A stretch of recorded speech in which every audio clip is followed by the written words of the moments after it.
Bonjour, je vais vous parler des nouveautés de la version 2013 de Revit et notamment une petite nouveauté très intéressante qui vous permettra de gagner en productivité. Il s'agit de la nouveauté qui va vous permettre d'enregistrer des jeux de sélection.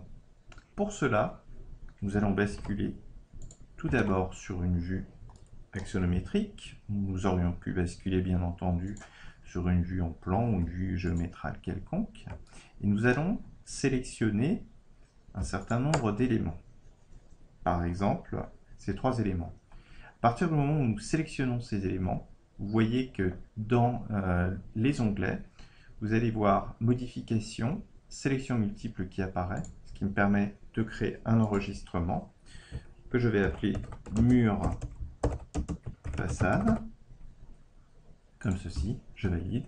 Je vais ensuite faire un jeu de sélection avec les poteaux.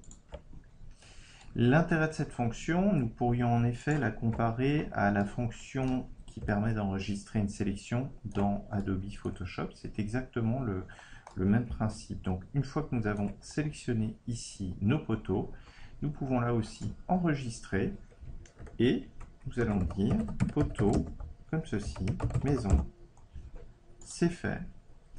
Dernière chose pour vous montrer vraiment l'efficacité de cette fonction.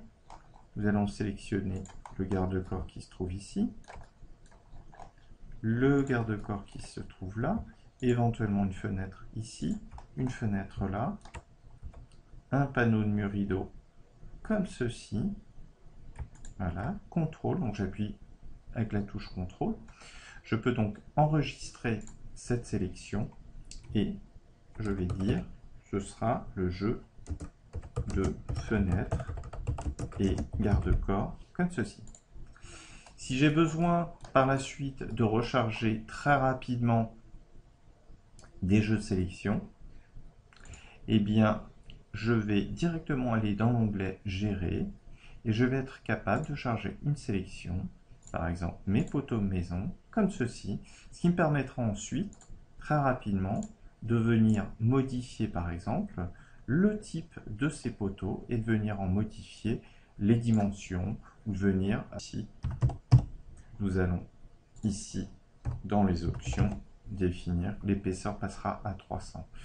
Je vais juste charger un autre jeu de sélection pour que vous puissiez vous en rendre compte. Donc mur façade, je valide et donc là je retrouve bien le jeu de sélection que nous avions au préalable.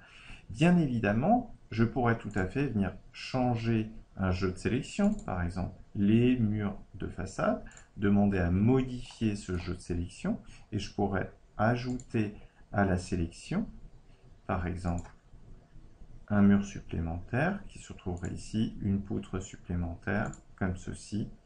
Je pourrais aussi supprimer de la sélection, par exemple cet élément-là, finir, ce qui me permettra par la suite, si je souhaite recharger la sélection, si je viens récupérer mur façade, eh bien vous voyez automatiquement, j'aurai récupéré tous les éléments qui ont été rajoutés dans la sélection. Donc vous allez gagner en productivité grâce à cette petite fonction très pratique. Merci.